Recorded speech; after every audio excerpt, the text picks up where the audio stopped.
DH Football Club. Le décrassage.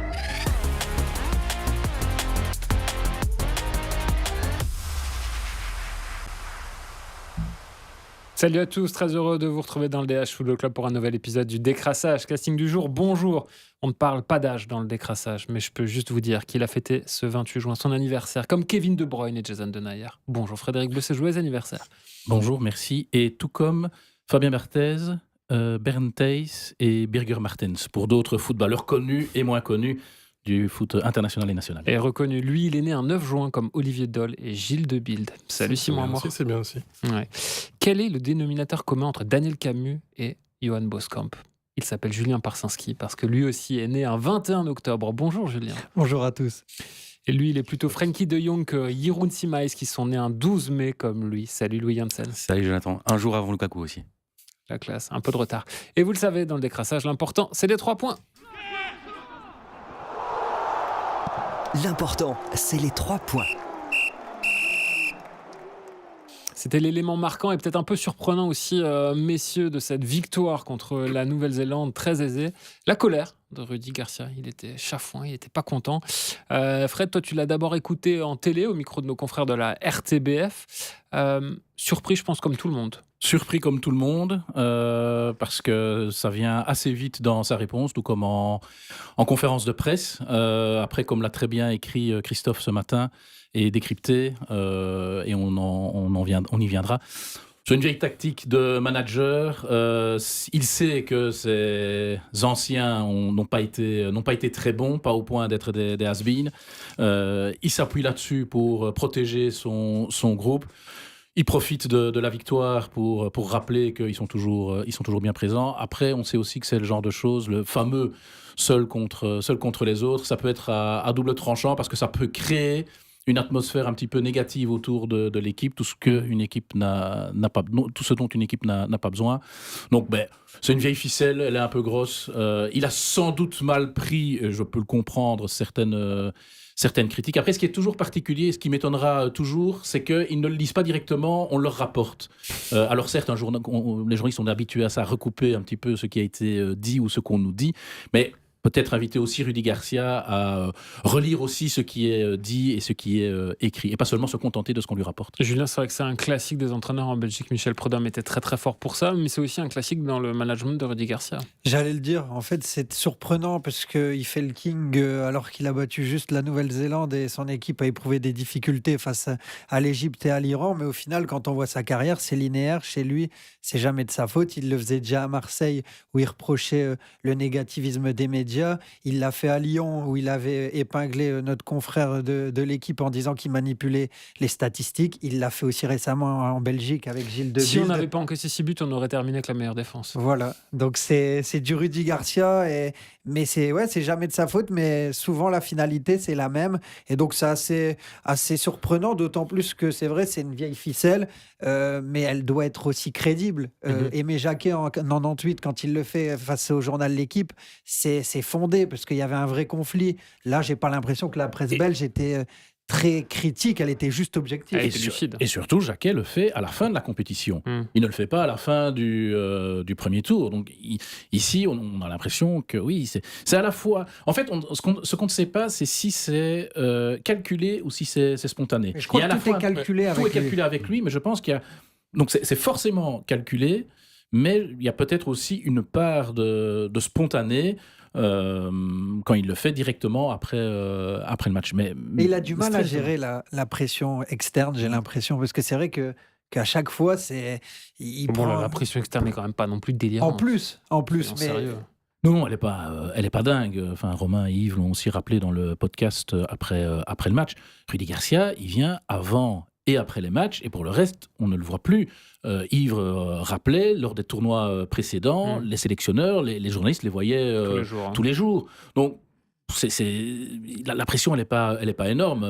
Oui, alors il y a la fameuse référence tarte à la crème, c'est la pression que je me mets, mais la pression extérieure, elle n'existe pas. Enfin, faut être sérieux. Simon. Je crois que c'est une manière non seulement de défendre ses cadres, comme il l'a dit, mais c'est plutôt pour défendre ses choix à lui. Il a titularisé Lukaku au match précédent, ça n'a pas fonctionné. Il l'a fait rentrer ici, ça a mieux fonctionné. Ouais, il veut évidemment garder ses cadres de son côté. Il sait que c'est important dans une Coupe du Monde de les avoir avec lui jusqu'au bout. Ouais. Ce qui est assez, juste pour rebondir par rapport à ce que tu dis, ce qui est assez interpellant, c'est que De Bruyne avait la lucidité de le dire qu'il n'a pas forcément été au rendez-vous sur les premiers matchs. Alors c'est vrai qu'il y a cette expression. Has-been, voilà, j'allais y venir. Est-ce qu'ils ont été bons ? Non, ils n'ont pas été bons. Après, ils ont bien réagi, ils l'ont fait comme n'importe quel. Et Courtois l'a bon reconnu joueur. aussi Mmh. dans la Après, conférence c'est de le presse. problème des grands joueurs d'être critiqués. Nathan Ngoy, il a été expulsé au match d'avant. On en a à peine parlé parce qu'on l'a trouvé très bon et parce que c'est pas un des cadres de l'équipe. On sait que c'est un jeune qui peut faire des erreurs. Ici, les cadres, ils ont des responsabilités. Ils doivent être critiqués aussi quand ils sont pas bons et c'est logique. Louis. Ouais, ici, je me demande s'il s'est fondé ou pas. Has-been était aussi dirigé vers De Bruyne, pas vers tous les cadres. Vers De Bruyne et vers Lukaku. Hein. Pour être très clair, ça vient, pour ceux qui n'ont pas suivi l'histoire, ça vient du Bleacher Report, Ouais, qui est avec la un gros photo. site américain. Mais est-ce que c'est je pense que c'est infondé. C'est très surprenant de le faire à ce moment-là en plus. Ça a détourné l'attention de tout ce qui était positif. La preuve, on en parle encore 2 jours plus tard. Là, je pense que s'il se passe quelque chose de mal contre le Sénégal, ça va encore être gonflé après. Mhm. Donc, il faudra voir ce que ça donne. Je suis intéressé de voir ce qui se passe pour la suite, mais ouais, moi j'étais très surpris. En plus, qu'il commence par ça en fait. Et surtout que la pression, on l'a dit juste avant, mise sur la Belgique. Si Mbappé se trouve de la même manière, ça s'est décuplé par rapport à ce qui se passe ici. Pareil avec Yamal ou une autre star. Harry Kane, il a manqué le deuxième match de l'Angleterre. Il s'est fait un peu allumé aussi. Ici, ça reste très relatif et je pense qu'il n'y a que Rudy Garcia qui a été heurté par ces propos-là. Ouais, forcément, ça a été un fait marquant de cette rencontre qu'on a évoqué. Maintenant, on va se projeter vers la suite et vers ce match qui nous attend contre le Sénégal. En se demandant justement, messieurs, si les choix forts opérés par Rudy Garcia, on va les voir encore sur ce 16e de finale-là. J'aimerais qu'on s'arrête sur la composition de cet entrejeu qui a fait beaucoup parler. L'association entre Youri Tielemans, Hans Van Aken et Kevin De Bruyne, avec une question simple. Est-ce que les Diables peuvent jouer avec ces trois-là au milieu de terrain contre le Sénégal ? Messieurs, vous n'avez pas 2 heures. Alors, je ne vais pas citer tous les collègues de la rédaction, mais on en a parlé avec notre collègue Stéphane Lecaillon juste avant l'émission. En fait, l'association De Bruyne-Van Aken peut être intéressante, mais si on retire Tielemans. Sinon, les trois vont avoir un peu le même Donc, rayonnement. ça veut dire que Rudy, Frédéric, Bleus, Garcia, quelle composition d'équipe allez-vous aligner au milieu de terrain ? Ah, au milieu.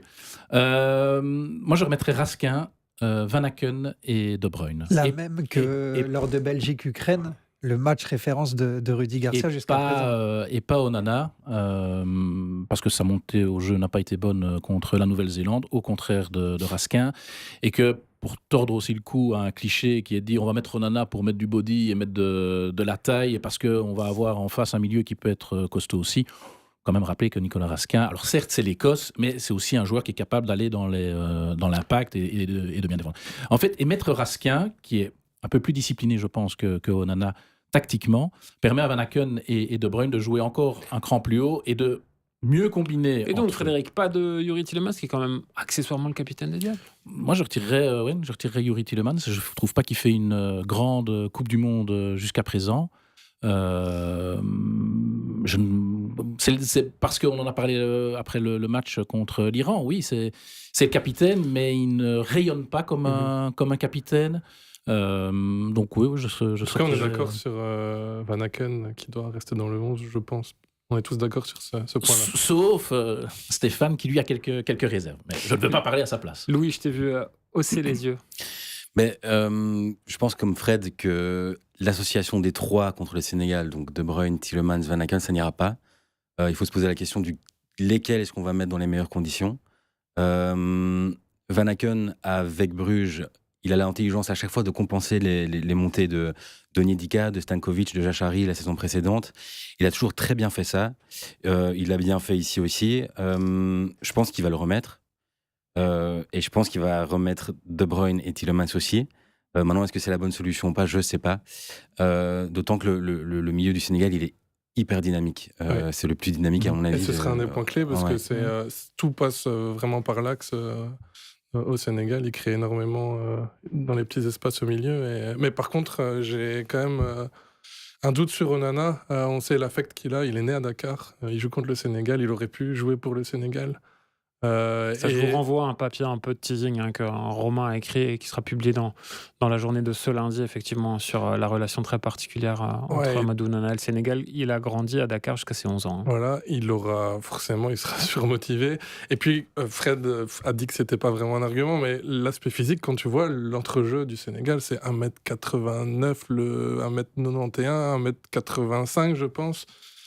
C'est quand même costaud, c'est grand. Et ce serait pas mal d'avoir un peu de taille aussi. Pour Oui, compenser. on sache. Van Aken est très bien à ce niveau-là. La taille ne compte pas. Hein, Voilà, enfin, on en discutait la semaine passée pour un sujet justement sur le jeu aérien avec Alex Leclerc. Et Alex disait, c'est pas parce que tu es grand que tu es bon dans le jeu aérien.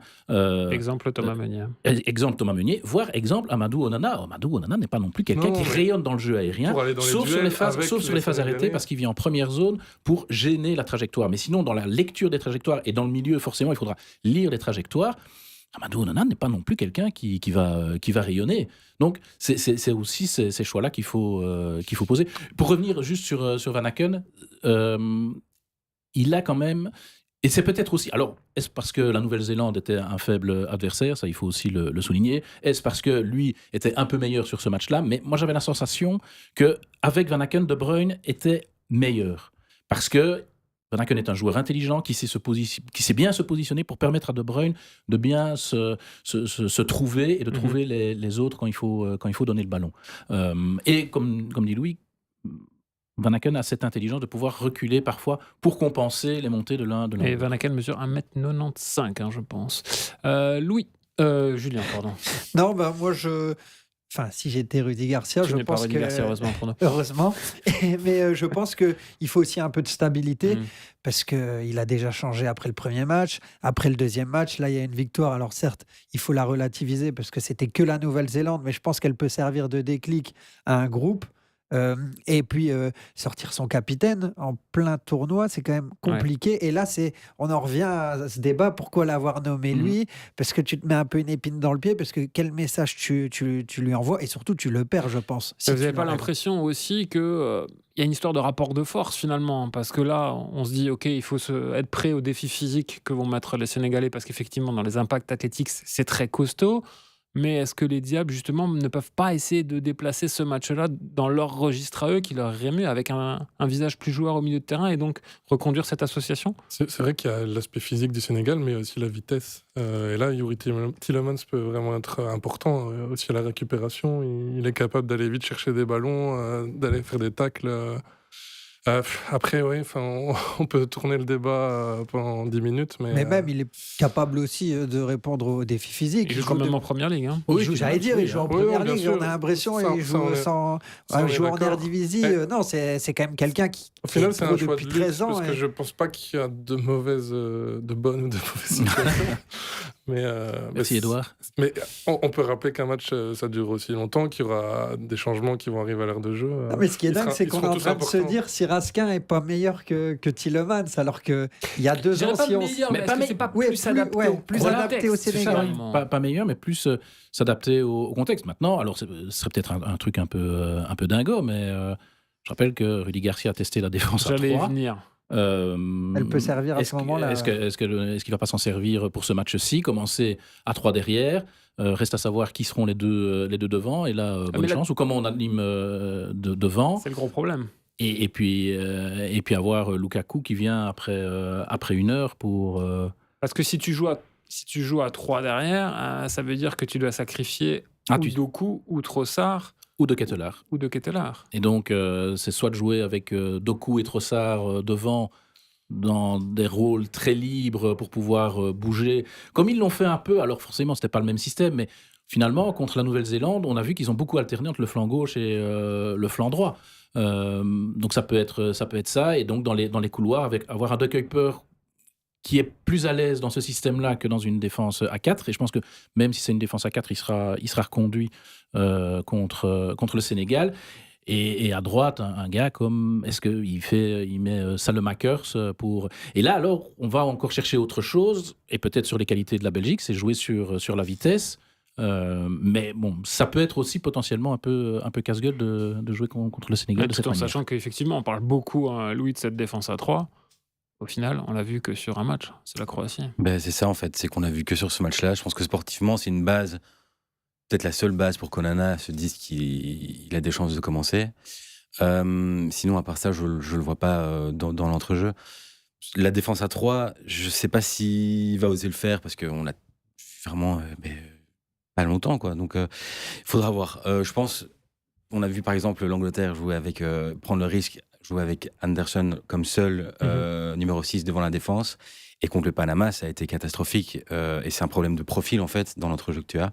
Et je pense que tu auras exactement le même problème contre le Sénégal. Le seul argument pour une défense à 3, un argument supplémentaire, ce serait aussi de voir que le Sénégal passe très peu par les ailes. Et surtout par l'axe, offensivement. Donc ça peut être une solution d'amener un joueur dans l'axe au milieu. D'autant qu'il y a aussi le dilemme Théâtre, Mekele, Le gars Ngoy. qui revient. Ngoy qui revient de suspension. Que fait-on? Et de Bast. De Bast, Oui, De Bast qui n'est pas prêt, mais- qui ne commencera pas d'office. Mais ça a l'air de rien, ça peut être une question si il passe dans une... Pas pour le coup qu'elle soit à 3 ou à 2 centraux, mais sera titulaire forcément. Est-ce que ce sera Ngoy ou Théâtre? Je ne sais pas si la question est tranchée déjà maintenant, parce que Théâtre n'a pas été mauvais contre la Nouvelle-Zélande. Après, c'est toujours la difficulté d'analyser après une victoire telle contre la Nouvelle-Zélande, c'est qu'il faut aussi prendre en La considération Nouvelle-Zélande, c'était un peu le néant l'adversaire. offensif, soyons sérieux. Donc l'Iran n'était déjà pas fort, la Nouvelle-Zélande était encore un cran en dessous. En fait, le match contre le Sénégal va déterminer ce que vaut exactement cette équipe dans cette compétition. Parce que, l'air de rien, la Belgique a quand même terminé première du groupe qui a pris le moins de points au total. 5, les autres en ont pris au minimum 6. Et dans le groupe qui était, sur papier, un des plus faibles, si pas le plus faible de la compétition. Donc en fait, le match contre le Sénégal, il va déterminer ce que vaut réellement cette équipe. Et soit ce sera un échec, parce qu'une élimination en 16e de finale contre le Sénégal sera un échec, même si c'est le Sénégal, ou ça pourra peut-être, en cas de qualification, offrir l'une ou l'autre perspective, parce que ça peut être une qualification qui porterait cette équipe pour voir éventuellement jusqu'au quart. D'autant qu'on va enfin ne plus jouer contre un bloc bas. C'est une équipe beaucoup plus joueuse. Et d'ailleurs, ce qui peut être un point positif pour la Belgique qui, on l'a vu contre la Croatie, préfère ce genre d'équipe. Après, oui, tout, ça va déterminer vraiment le niveau de notre équipe. Ouais, les Diables qui sortent du groupe le plus faible, alors que le Sénégal, lui, sort du groupe le plus fort. Que craindre justement des Lions de la Teranga, champions d'Afrique sur le terrain, il faut le rappeler, Simon. C'est une défaite contre la France, 3-1. C'est une défaite aussi contre la Norvège, où là c'était 3-2 de mémoire. Et un carton contre l'Irak, 5-0. Que retenir de ces 3 rencontres de groupe? Déjà, contre l'Irak, ça a relativisé, parce qu'ils ont joué à 10 contre 11 pendant 80 minutes. Et ils ont été vraiment au-dessus qu'en deuxième mi-temps, parce que ça a été quand même compliqué en première. Alors, il y a une bonne nouvelle pour la Belgique, c'est que Edouard Mendy, a priori, sera encore forfait pour ce match. Il est reparti jusqu'en Arabie Saoudite, à Jeddah, dans son club, pour se faire soigner pendant ce week-end, ce qui n'est pas un bon signe du tout pour C'est lui. Maurizio qui le remplace. Ouais, et qui, soyons clairs, est quand même moins doué. Il fait plus d'erreurs, on l'a vu dans tous les contre l'Irak. Même si Qui Mendy n'a pas été non plus exempt de tout Ouais. reproche. Et surtout, sur la Norvège. mais offensivement, ils sont très forts. Ismail Assar, c'est très, très, très fort. Contre la France, ils auraient. Enfin, devant le but, il a quand même On va été quand même être juste clinique. d'accord sur... Pas contre la France, parce Ouais, que s'il non. transforme son occasion à 0-0 Mais juste c'est ce avant que la j'allais dire, mi-temps. juste avant la mi-temps. Et il y a un poteau aussi, mais il se crée beaucoup d'occasions, les Sénégalais. Et par contre, Koulibaly, on a l'impression que défensivement, c'est plus compliqué. Ouais. C'est vrai que c'est un des points faibles, notamment la vitesse des défenseurs centraux. On jouait dans le dos. Et Sek aussi, qui a joué contre l'Irak, qui s'est fait prendre plusieurs fois À l'ancien dans son renversement. dos. C'est un des points faibles et un des points forts sur lesquels la Belgique devrait jouer. Mais par contre, c'est solide sur phase arrêtée. Ça joue très dans l'axe. C'est très fort au niveau des frappes de loin. Ils en ont mis plusieurs déjà dans le tournoi. Et puis les changements, en général, apportent aussi beaucoup. Ils ont un solide banc. Donc il faudra vraiment... Un Pape Gueye qui avait déjà offert justement la CAN au Sénégal. Iliman Ndiaye aussi, qui est très bien monté contre l'Irak. Il y a pas mal de bons joueurs. Et puis très rapide aussi dans les reconversions. Par contre, j'ai remarqué contre l'Irak, ils ont pressé très haut début de rencontre. D'ailleurs, ils provoquent, je pense, le premier but ou la carte rouge de l'Irak comme ça. Après, ils ont été beaucoup plus attentistes. Aussi, dans l'entrejeu, ils attendaient beaucoup le ballon. Enfin, qu'on vienne vers eux. Et là aussi, il y a quelque chose à faire à ce niveau-là, parce qu'ils n'attaquent pas forcément leurs opposants. Louis, cette équipe, c'est aussi l'équipe de Sadio Mané. J'allais dire, on n'en a pas encore parlé. Mon préféré, évidemment, en tant que supporter à Liverpool. C'est plus le même qu'avant. Il n'est pas encore has-been, évidemment non plus. mais ça reste la star, évidemment. C'est plus le même. Après, il est très bien entouré aussi. Offensivement, la ligne... généralement, donc Mané joue sur un côté. En pointe, on a eu Nicolas Jackson sur les premiers matchs aussi. Donc voilà, il y a du talent dans cette équipe. Ouais, et Nicolas Jackson, mais justement, en fait, il est capable du pire comme du meilleur. Et Ismaïla Assar de l'autre côté, pour être précis. C'est soit tout, soit rien. On se rappelle l'occasion, je crois, au début du match contre la France aussi. La frappe sur le poteau. Le poteau. Donc, offensivement, ils sont bien armés. Derrière aussi. Koulibaly, on l'a dit, c'était plus le même non plus. Et l'entrejeu est dynamique. Franchement, moi, c'est ça que je crains le plus, c'est le duel au milieu. Un Koulibaly qui a été blessé donc de la mi-avril jusqu'au début de la compétition. C'est vrai qu'on le sent, Julien, en train de courir après ses sensations finalement, alors que c'était déjà le cas aussi au niveau de la CAN, parce que c'était Mamadou Sarr, l'ancien du RWDM, qui l'avait remplacé sur la finale de la CAN quand il était suspendu. Voilà, on sent que derrière, il y a peut-être un coup à jouer quand même en défense centrale. Clairement, parce que même contre la Norvège, on sent qu'il y a une incompréhension. Il coûte un but aussi, et c'est comme on l'a dit, mais c'est vrai que c'est plus le rock qu'on a connu déjà à Genk, puis à Naples, après à Naples et à Chelsea. Donc c'est vrai que ça peut le faire, surtout avec un Trossard, s'il arrive à avoir le même niveau que face à la Nouvelle-Zélande. Mais bien évidemment, c'est du 50-50, je pense. Mais la Belgique... Tu ne feras pas appel à un ami. Non, mais je pense que c'était le pire troisième contre qui il y a un petit on point pouvait tomber. positif pour la Belgique, et malheureusement contre les Sénégalais, c'est que leur camp de base est dans le New Jersey. C'est 5h30 de vol jusque Seattle, alors que les Belges jouent presque à domicile maintenant là-bas.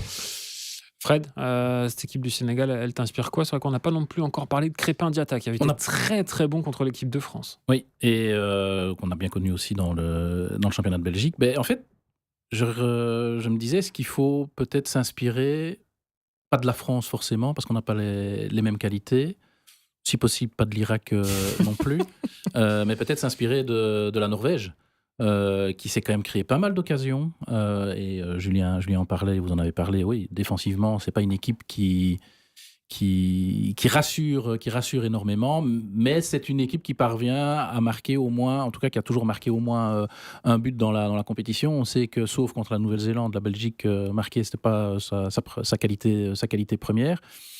Donc peut-être s'inspirer de la Norvège. Alors, pas faire comme la Norvège, évidemment, jouer sur les qualités de la Belgique, mais il va falloir bousculer, en fait, au-delà du milieu, c'est forcément aller trouver des petits espaces dans l'axe du Sénégal, parce qu'on sait que si c'est le duo Koulibaly-Seck ou...